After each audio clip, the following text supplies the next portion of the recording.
मां कनकेश्वरी माता मंदिर में प्रसिद्ध शिव महापुराण वाचक पंडित प्रदीप मिश्रा द्वारा कथा वाचन का आयोजन किया गया है। यह आयोजन विधायक रमेश मेंदोला मित्र मंडल द्वारा किया गया। कथा वाचन के पूर्व पंडित प्रदीप मिश्रा ने पत्रकारों से चर्चा की। देखिए खास रिपोर्ट। इंदौर में रमेश मेंदोला मित्र मंडल द्वारा मां कनकेश्वरी माता मंदिर में शिव महापुराण कथा वाचन का आयोजन किया गया। प्रसिद्ध शिव पुराण वाचक पंडित प्रदीप मिश्रा द्वारा यह कथा सुनाई जा रही है। 30 नवंबर से 6 दिसंबर तक शिव पुराण कथा का वाचन चलेगा। बड़ी संख्या में कई श्रद्धालु कथा वाचन का लाभ ले रहे हैं। पंडित प्रदीप मिश्रा ने पत्रकार वार्ता का आयोजन किया। इस दौरान कई पत्रकारों के सवालों के जवाब दिए। पत्रकार वार्ता के दौरान पंडित प्रदीप मिश्रा ने शिव महापुराण का महत्व बताया कि किस प्रकार शिव महापुराण की कथा व्यक्ति को कष्टों से तारती है। बाबा देवादिदेव महादेव की शिव महापुराण की कथा जनमानस ने इसको नीचे दबा कर रखा था, क्योंकि हर व्यक्ति कलिकाल में तकलीफ में है। संसार में कोई व्यक्ति ऐसा नहीं जिसको कष्ट नहीं है। उसके लिए कई लोगों ने धर्म को भी धंधा बनाने का प्रयास किया गया। जैसे आपने टीवी चैनल के माध्यमों से भी देखा होगा कि ये चीज बेची जा रही है, वो चीज बेची जा रही है, आप इसको घर में टांग लीजिए, आप इसको घर में रख लीजिए, आप ये धारण कर लीजिए। ये धर्म को धंधा बनाया गया। वेदव्यास जी महाराज की ये पावन जो शिव महापुराण की कथा है, इसको लोगों ने उसको बहुत नीचे दबा दिया था कि ये अगर उजागर होकर आ गई और लोग अपने अपने घर में साधारण सा एक लोटा पानी चढ़ाएंगे या काली तिल चढ़ाएंगे और उसको फायदा मिल जाएगा। आज पूरे विश्व में लोगों को बहुत फायदा उसका, सब फायदा उठा रहा है। तो वो अगर जनमानस तक पहुंच गया तो लोगों का बिजनेस धंधा समाप्त हो जाएगा, तो उसको नीचे दबाया गया था। शिव महापुराण की ऐसा नहीं कि भागवत हम नहीं बांचते थे, हमने भी भागवत बांची है, पर शिव महापुराण को जब पढ़ा गया, उसका जब अध्ययन किया गया और स्कंद पुराण का जब अध्ययन, तो उसका एक रसतत्व ज्यादा प्रकट हुआ, तो उसको जनमानस तक।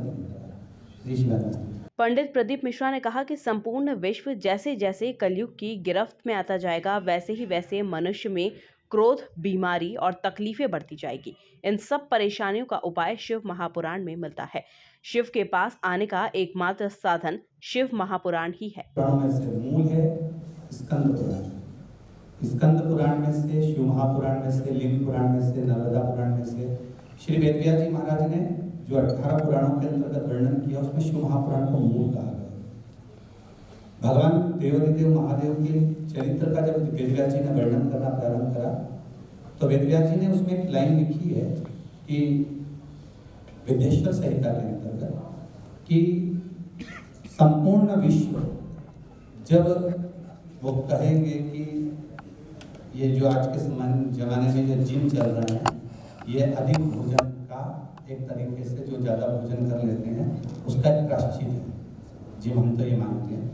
तो ये संपूर्ण विश्व जैसे जैसे कलयुग के ग्रास में आता जाएगा, वैसे वैसे रोग, बीमारी, तकलीफें, कष्ट मनुष्य को बढ़ता चला जाएगा। सारी पुराणों में तो वेदव्यास जी ने वर्णन नहीं करा, पर अंत में जब शिव महापुराण का रचना वेदव्यास जी महाराज करे, तब उसमें ये सारे उपाय धीरे धीरे कर कर, जैसे सरसों का उपाय हमारे यहाँ वर्णन है कि सरसों क्यों चढ़ती है, यहाँ तक शिव महापुराण में वर्णन है कि तुअर के दाल की पत्तियां, अरहर की पत्तियां भी शिव जी पे चढ़ती हैं, तो उसका क्या महत्व है, काली तिल का क्या महत्व है, ये सारा शिव महापुराण में वर्णन किया गया। एक एक चीजों का अलग अलग वर्णन करते हुए श्री वेदव्यास जी ने वर्णन करा, क्योंकि कलिकाल को देखते हुए वेदव्यास जी महाराज ने इसमें उपाय कह सकते हैं या ये लिख सकते हैं कि वेदव्यास जी इसको वर्णन कर रहे हैं कि आप इसको समर्पित कर शिव की भक्ति कैसे प्राप्त कर सकते हैं, कैसे शंकर को अपने करीब ला सकते हैं। क्योंकि व्यक्ति भगवान के पास जब पहुंचता है, जब उसके सारे रोग, बीमारी, तकलीफ, कष्ट दूर हो जाए, एकदम फ्रेश हो जाएगा, तब भगवान शिव के पास जाएगा।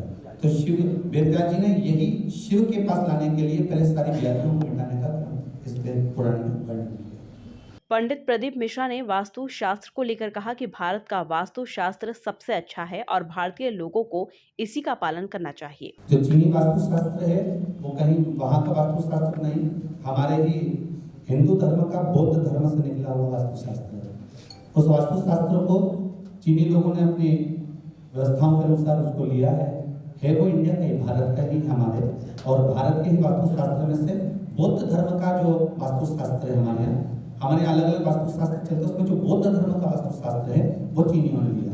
अब आज के समय में दूर के ढोल सुहावने होते हैं, इसलिए लोग उसको ज्यादा पसंद कर जो भारत का वास्तु शास्त्र उसको छोड़ते जा रहा है। पर हमारा तो निवेदन रहेगा, जो कुछ भी निकला है इस भारत की भूमि से निकला है, इस भारत माता ने जो दिया है वो विदेशों में भी चल रहा है। तो प्रयास यहाँ रहे कि वास्तुशास्त्र भी अगर आपको प्राप्त करना है या कुछ चीज प्राप्त करना है तो हमारा भारत का जो वास्तुशास्त्र है उसके अलावा कोई वास्तुशास्त्र श्रेष्ठ नहीं है। इसके साथ ही धर्म परिवर्तन को लेकर पंडित प्रदीप मिश्रा ने कहा कि हमें हमारे बच्चों को शुरू से धार्मिक प्रवृत्ति का बनाना चाहिए और उन्हें मंदिर में ले जाना चाहिए। अगर वह मंदिर चले जाएंगे तो धर्म परिवर्तन कभी नहीं करेंगे। हमारा उद्देश्य है हिंदू धर्म को बढ़ाना। मेरा तो केवल एक ही उद्देश्य है, जो आज के बेटा बेटी अन्य धर्मों में जा रहे हैं, मैंने कई बार व्यासपीठ से भी इसका वर्णन करा कि धर्म को चेंज कर रहे हैं लोग। जैसे अभी बीच में व्हाट्सएप पर निकल गया था कि जो जीन्स पहने या टी शर्ट पहने उसको मंदिर में नहीं जाने दिया जाए। हमारा कहना है किसी भी भाव से जाए वो मंदिर तक तो पहुंच जाए। अगर वो मंदिर तक पहुंच गया तो एक ना एक दिन भगवान का होगा तो वो धर्म नहीं छोड़ पाएगा।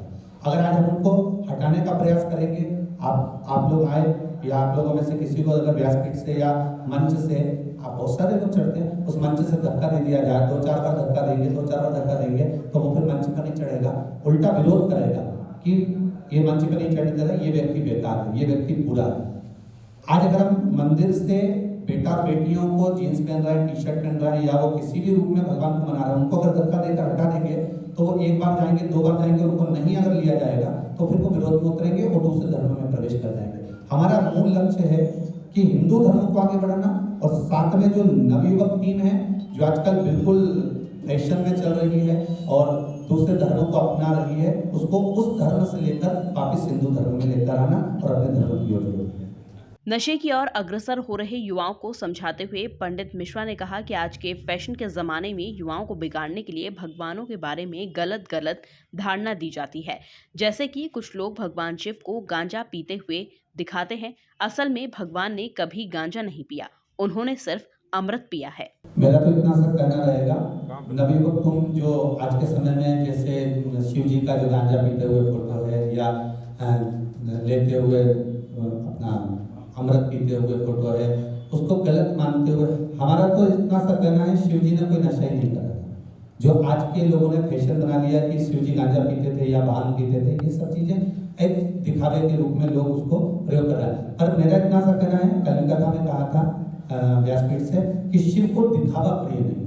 आप जितना मन से शंकर को रिझा सकते हो, जिस भाव से रिझा सकते हो, शिव आपका हो सकता है। हाँ, लोगों की आज के समय में सोच है, क्योंकि महाकाल के भगत महाकाल जैसे ही हैं, वो भी शिव के भगत हैं, तो प्रयास ये करते हैं कि हम शंकर के अनुकूल चलना प्रारंभ करें। जैसे शिव भजन गाने वाले आज के समय में जो भी हैं, वो नई नई डिजाइन में फैशन करके शिव भजन गाते हैं, तो उसकी प्रेरणा हमको मिलती है कि अपन भी ऐसा होने का प्रयास करें। दिखावे का तो है ही जमाना, तो वो उसको पकड़ने का प्रयास करें। उन युवा को जो नशे की ओर जा रहे हैं, उन्हीं के लिए तो मैंने कहा कि प्रयास यही रहेगा कि शिव महापुराण के माध्यम से, जैसे लोग कहते हैं कि ये शंकर जी की बूटी है, आप भी पियो, पर देखा जाए तो शिव महापुराण में तो कहीं बूटी का वर्णन लिखा नहीं, वहाँ तो केवल एक ही अमृत का वर्णन है और राम नाम और कृष्ण नाम का है। Shri Shri.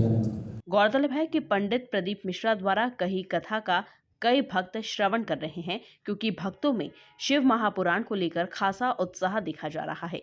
Bureau report, MP news TV, Indore.